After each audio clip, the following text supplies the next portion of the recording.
So, hello guys, kung bago ka pa lang, like, subscribe, share at ilalagay natin sa playlist. Ngayon ay February 27, 2024.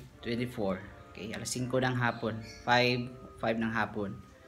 So, nag-vlog lang ko sa number kanina. So, yung pag-usapan natin po ngayon ay tungkol about sa health tips and advice. So, gaano ba ito ka-importante yung mga sinasabi natin, kung ano bang prueba ko or evidence yung sa ko Facebook, yung si Doc Alternativo. Basta hanapin nyo na sa playlist guys. May mga papel talaga akong pinuntahan, sinulat, may mga take notes talaga ako. So itong mga i-share ko ngayon, yung mga ngayon na nagkakasakit na nagpa-practice nito, o ano ba talagang future from past to the present or coming to the future.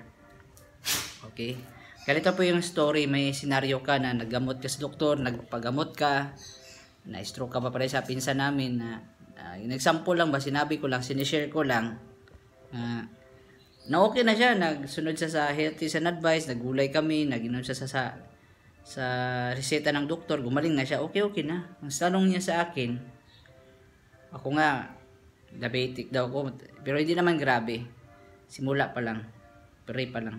Pero ngayon is, ano ba yung experience ko yung sa kanya? Yung sabi daw niya, okay lang daw mag-sigarilyo daw minsan-minsan, okay lang daw mag-shashadupo daw minsan, sabi ko sa kanya, okay lang ba daw mag-alak-alak daw minsan, kung nagka-maintenance na siya, na may maintenance na sa doktor. Itong sinabi ko sa kanya, sinishare ko lang ha. So pwede rin itong sinabi ko, pwede ito sa general to all.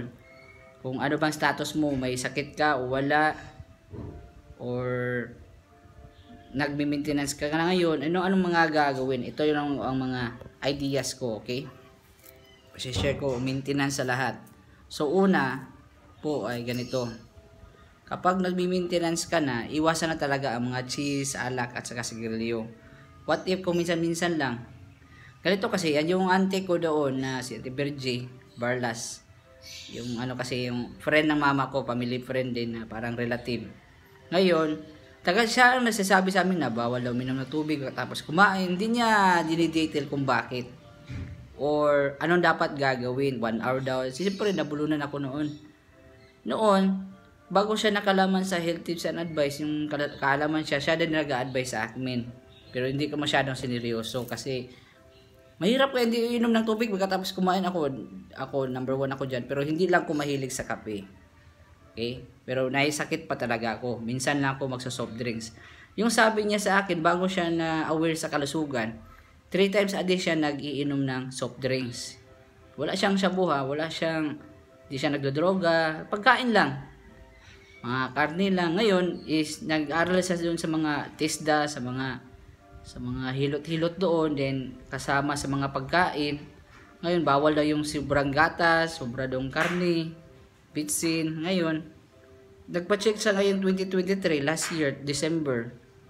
Nalaman niya may fatty liver siya guys. Pero yung nagka-soft drinks siya guys, last 30 years ago pa yun. Diba? Biro mo ha. Ako, nagkasakit ako noon, naggagamot lang ako ngayon, 10 years lang. Pero siya, nung hindi siya nagkasakit, nagsimula, nag-fatty liver guys. Nagpa-practice na siya ng health tips and advice. Noon pa, mga 20 years. Pero dahil sa ginawa nung kabataan niya na nagsosoft drink siya, talagang naramdaman niyang epekto nung kabataan niya. It means, ako din, kahit naiitim na yung paa ko, dahil pa nitong mga kabataan ko, ibalik tanaw natin yung mga nakaraan nating younger years, mga bata pa tayo, mga magulang natin, mga 90s or anong 80s ka o 70s o pa sa akin 90s ako mga 96, late 90s, mga early 2000, 1989 ako yung year ko noon, noong mga 90s ko. Hindi lang kasi ako dati, yun ang paa ko parang nangingitim, pero hindi ako diabetic, pero pre na pasimula noon na mga 2019, 2020, 2021, rise talaga ako sa activities sa school. Nakaka-stress sa medical, grabe talaga. Then nagkain pa kami ng mga processed food sa kuya ko. Totoo po talaga, hindi talaga maganda. Pero yun lang masasabi ko po, noong kabataan ko, year 2000, yung kakain ko nung candy nung kabataan ko hanggang ngayon, Kahit nagagamot ako, nag-iiwas ako sa mga bawalayan, mga bisyo, is, ako sinamin yan, tinanggalan na yung bubong, yung alkuba. Yun lang po masasabi ko po na naepektuhan ko, pero naramdaman ko pa rin yun. Sample lang yung auntie ko na friend din ng mama ko, na relative friend. 30 years ago guys, nung nagsosoft drink siya, nung kabataan niya, yung dalaga pa siya, mga teenager, mga 20, nung mga 50 na siya ngayon, dahil sa soft drinks niya, nung matagal na siyang hindi nag-aalak, hindi siya manigarilyo. Nag-aalak, soft drinks lang yun sa kanya, soft drinks lang guys. Fatty liver siya guys. Kung nga fatty liver, magkakamali, cancer pa. Hindi siya kumakain ng dilata, siya pa nagtuturo sa amin, biro na lang, imagine mo na lang. Ang aming taga-turo, nagkakasakit pa nga. Kung sabihin mong walang tubig kumain, ginawa, gulay, ginawa, yun. Paano na lang guys, kung tayo ngayon, sabi ng pinsan ko, what if minsan-minsan lang magdodroga? What if minsan lang magsisigarilyo? Sabi ko sa kanya, alam mo, yung ate ko rin, si Ate Des, sabi niya, Ate Des, na last 12 years ago, doon lang siya tumigil ng pag-aalak. Pero yet, doong alak niya, tinigil niya yung alak last 10 years ago, may epekto pa rin hanggang ngayong 2024. Yung tumigil siya ng alak, singer kasi siya 2008. Tignan mo, 2007. Ngayon, nang year ngayon? 2024. Ba? 17 years. Pero yung alak guys, nung tinigil niya, yung nagsimula na siya ng alak, yung fatty liver niya, may sakit pa rin siya guys. Kahit matagal na tinigil yun. Kahit ako, check ko sa mayroon pa rin cholesterol, pero dandahan siya bumaba. Hindi siya ganun kadali. Ang delikado nito, nung ikaw ngayon, nanonood ka ngayon, kung sino ka man, believer, kilala ko, friend ko, o kahit sino ka ba, simbahan o tagalabas, kung tayo ay uminom na soft drinks, nag-aalak, sabi ko rin sa pinsan ko, tignan mo yung sarili ko last 20 years ago. Dahil lang sa kindi guys, nung bata pa ako, pag ako may bata sa future, hindi ko talaga ipasasanay na kumakain ng matatamis. Pakainin ng mga healthy foods, bibigyan ng time.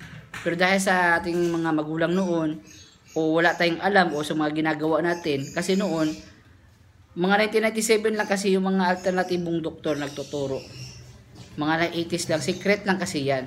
Doon na nga dahilan na madami nagkakasakit, yun na nagawa yung traditional alternative law or tama law.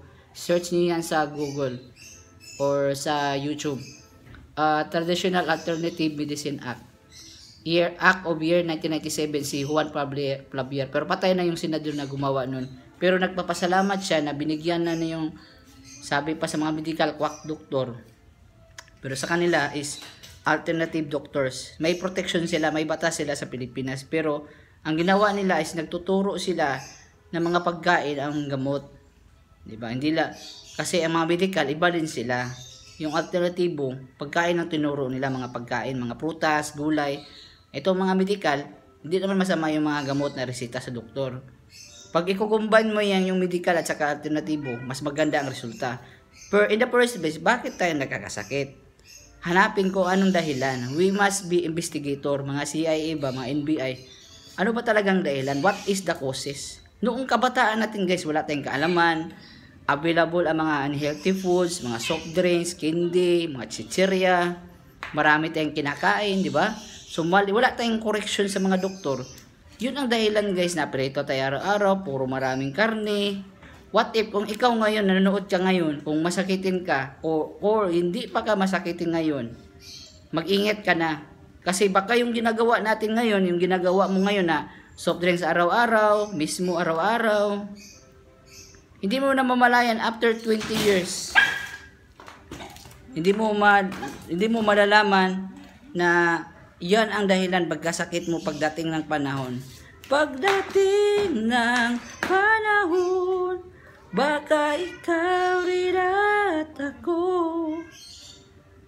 Yun ang pagdating ng panahon, yun lang masasabi ko po sa inyo. Pagdating ng panahon, baka ikaw rin at ako. Ay, so mayroon pa mga motor dumadaan. What if ngayon, pagdating ng panahon, nag-yosi-yosi ka, nagsisigarilyo ka, nagsa-soft drinks ka, nag-aalak-alak ka, after 10 to 20 years guys, sigurado malala ang sakit mo. pustahan pa tayo, magko-corn beef ka pa, magbi-beef loaf ka pa, 'di ba? May mga tuyo ka pa, mga chorizo, mga processed food. Ang kuya ko tumigil na siya ng nagbabalo ng mga dilata, yung mga process. Talagang ulam na lang talaga namin regular isda. Siguro masasabi ko po sa inyo, yung mga nanonood ngayon, nakikilala sa akin sa simbahan man o hindi, or kahit sino ka man, maging sino ka man, mahal kita. Ito, sinabi ko to sa inyo guys, huwag kayong magalit sa akin. Mahal ko kayo. Bakit ko sinabi ko ito? Na mahal ko kayo, na nagsasabi ako ng kaalaman na para pagdating ng panahon na hindi kayo magkasakit. Hirap-hirap na natin, nag-aaral, nagtatrabaho, broken hearted ka pa, dahil pagkatapos dumagdag pa yung sakit nyo na hindi mo nalaman na, paano ako nagkasakit? Bakit ganito? Ang sabi ng doktor, nagkasakit tayo dahil wala tayong alam. Hindi natin alam yung ginagawa natin. Yung ginagawa mo o ako. Basang po lang yung pinsan ko. What if nung ngayon, okay na siya ngayon? Ngayon, ang ginagawa natin everyday, yung baka nagkasakit ka o gumaling ka, yung last 10 years to 15 years ago na ginawa mo, baka yun ang dahilan na nagkasakit ka o whatever o etc. yung nangyari sa'yo. Baka may mga bukol ka, mayuma, cancer o high blood ka. Ang doktor na sa medical, tumutulong lang sila sa'yo. Ang masama tayo, mga pasyente. Bakit? Kasi matigas ang ulo natin eh. Lahat, ang sabi ng doktor, lahat ng sakit kaya nilang magagawa. Ang sakit na hindi nila kayang magamot, ang katigasan ng ulo. Kumain ng processed food, puro karne, dilata, karne, shabu doon, nagdodroga. Paano ka gagaling? Then nag-expect tayo na, yun ng kuya ko nag-aaral, nag-review sa medical o sa PT. Hirap kaya mag-aaral sa medical, sa doktor. Ngayon palilamor tayo ngayon na, Dok, ang sabi ko sa pinsan ko, hindi natin ma-magic ang kalusugan na pagalitan mong doktor, ikaw Dok, wala kang silbi, we cannot blame the doctors. Yung sa hospital, hindi natin sila mabiblame. Why? Bakit tayo masama? Kahit sobrang tubig guys, pag sobrain mo yung inumin, patay ka talaga. 2 litro sa Amerika. Yun lang po masasabi ko sa inyo. Ako 10 years ago, pero yung 10 years practice ko sa health tips and advice, yung ginawa ko last 20 years ago, hindi siya ganun kaalis, mawala agad. Hindi siya yung pag-inom ko lang ng 1 buwan, 2 buwan, 1 taon, mawala na itong asakit ko, tinutuloy-tuloy pa rin ang ginagawa ko, pag-ibibisyo pa rin, pag-aalak, sa soft drinks araw-araw. Parang normal lang, pero hindi yan pagdating ng panahon, hindi mo alam na yun ang dahilan ng problema mo. Gumastos ka pa sa sakit mo. Then, yung sweldo mo, yung inipon mo, o nanalo ka ba sa loto, o ano ba yung, gaano ba kapera yung nasa bangko mo, o ilang milyones yan, o bilyones pa yung sayo. Pag ang katawan maningil na, ang sabi pa ng doktor, prevention is better than a cure. Huwag mo na hintayin na malala pang sakit, doon ka pa pupunta, nga grabe na ang sakit mo. Huwag na. Kasi dying na talaga yan. Mamamatay pa rin yan. Itawag na, don't wait for the worst scenario. The better, sabi pa Doc Willie Ong, the better, the earlier, the best, the better. Yung maaga na hindi pa malala, mas maganda ma-check up. Kasi yung iba, pupunta na sa doktor na malala ang sakit, baka pag-check nila doon, pag-x-ray nila doon, pag laboratory doon, pag test doon sa katawan mo, malala na pang sakit, dying din. Na hindi na mamamagic yan. Kasi tayo mga pasyente or sa health tips and advice, para magawa yung school mo, trabaho mo, may responsibility tayo sa ating sarili. We must do our part. Hindi mo natin iasa lahat. O inom ka lang ng doktor pero ng gamot, reseta, pero nagbibisyo pa rin, mali ang kinakain, nagpupuyat, nagdodroga doon. Paano ba ma-expect mo na gaganda ang buhay mo? 'Di ba? Susunugin yung utok mo, yung para sa how to overcome challenges in life. 'Di ba? Yung diko namin, nagdodroga araw-araw, sunog ang utak. Kahit paminsan-minsan, naalala pa rin kita. Yung bisyo, yung droga, pero yung mga kalusugan sa doktor, allergic ako eh. Yung mga ganong ugali, yun ang madaling masakitin. Wag lang magalit, wag kayong matulo sa akin magagalit. Dito ako, nagsasabi ako dito sa YouTube, sa Facebook, sinishare ko ito para hindi tayo magkasakit. Diba? I've been there, done that. Ang hirap talaga yan. Pero hindi mo magagawa ang lahat ng gusto mo kung hindi mo bibigyan ng time ang kalusugan mo. Yung school mo, hindi ka matuto, hindi ka mabagal yung isip mo kasi mali ang kinakain. Kung magtatrabaho ka, you are not fit to work kasi high blood. Madaling mapagod, diabetic pala. Di ka tatanggapin sa medical. Pati may hipa ka, may sakit ka din. Kasi sa habit yan. Nag-inuman doon, grabing alak araw-araw. Anong i-expect mo? Mura lang di ba alak? Mura lang. Pero pag itotal mo lahat yan, milyonaryo ka na, problema pa, naubos mo na yung pera sa kakabisyo mo, wala ka rin napala, ni ano pang sabi sa Bible? Tignan natin sa Bible, sa Proverbs. Noon yung mga ancient times, anong sabi? Doon sa Proverbs chapter 30 or 31, hanapin nyo yan. Sabi ni King Lemuel, painumin, kung gusto mo malimutan ang problema mo, uminom ka ng alak at mamatay para malimutan mo na ang problema. Yun ang sabi sa Bible. Kahit basahin mo yan, kahit anong klaseng version, mababasa mo yan guys, yung sinasabi ko po. Yun lang po na naaawa ako sa mga taong mali ang kinakain. Dito, I care about sa mga subscriber ko, makakilala ko sa simbahan o YouTuber, sa mga luto nakin na mga subscriber o kahit sino ka man. Naaawa ako guys. Kasi kahit dumakmak pa, planeta pa yung pera mo, kabundok-bundok yan. Kung mapupunta ka na doon sa doktor guys na malala ng sakit mo, doon ka pa pupunta. It's too late. It's too late to apologize. It's too late. Huli na. Too late na. Too late. It's not yung pinag-aralan mo, yung tinarabaho mo, PhD ba yan, o ma-engineer pa yung dugtong ng pangalan mo, sementeryo lang talaga yan guys. Bago ko to nalaman, tinigil ko talaga ang school ko at work. Wala akong work, wala akong school, wala lahat. Para malaman lang kaalaman. Kasi sabi ko pa, ano bumaanin ko kung grabing effort ko, trabaho ko din, hindi ko napabigyan ang kaalaman ko. Hindi ko binigyan ng time ang sarili ko. Yun ang dahilan nagkasakit ako. Puro busy, pero yung kabisihan mo, hindi ka naman nakikita dyan. Kung papunta ka sa doktor, magkano lang pera ang bigay ng nanay mo, allowance mo. Then, di ka pang makatrabaho. Alam mo naman sa Pilipinas, ang hirap dito makatrabaho. Ba? Damahal ang bilihin, di ba? Ngayon, kung magkasakit ka pa, wala na talaga yan. Lubog ka na talaga, mukmuk ka na talaga. Yun lang din na ako, naaawa ako sa mga taong walang kaalaman. Dito ako, nagsishare ako ng wisdom at kaalaman. Di ba? Huwag ka lang kayong magalit sa akin. Pinagbabawal na pala ako magsusoft drinks, magmi-milkshake. Ano na lang iinumin ko, kakainin? Prutas, gulay, yung si Adan at iba. Totoo yun.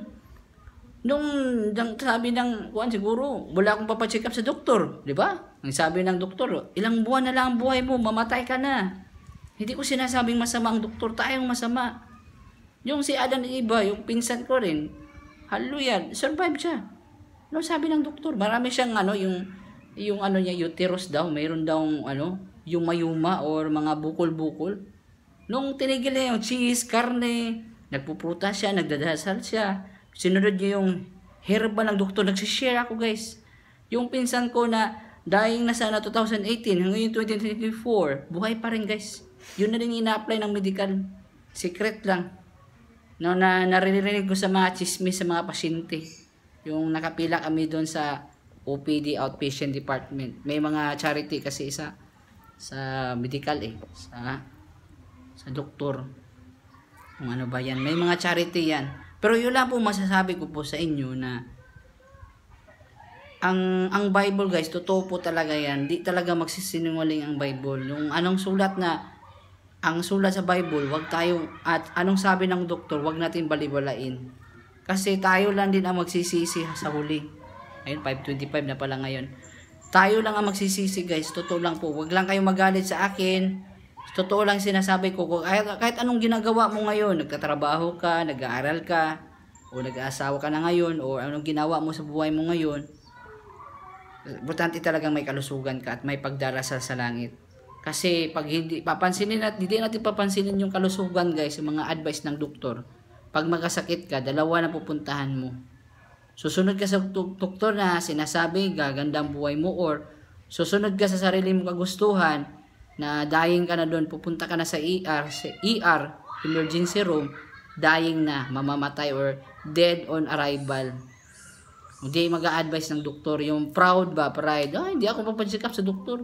Ako magaling ako ganito, mas expert ako Kailangan natin ng tulong ng doktor. Yet, kailangan din, hindi mo iasa natin yung buhay natin lahat doon sa kanila. May trabaho din tayo, sabi pa ng kuya ko, 80% ang effort natin. Ang advice ng doktor, yun gagawin natin, 20% lang. Ang doktor, nagtuturo lang yan. Huwag mo yung gamot mo, nabigay niya sa'yo, yun ang gagaling sa'yo na parang aspilit lang, parang aspirin. O itawag ito, yung aspilit, yung mga kabataan na magnilagnat ang bata, inumin mo lang aspilit, 2 o 3 piraso, galing ka na sa isang araw. Hindi yan mawawala agad. Hindi yan biro yung sinasabi ko. So patuloy tayo sa ating expert sa ating health tips and advice. So like, subscribe ko, Michelle, love you, peace, love you all. Thank you po.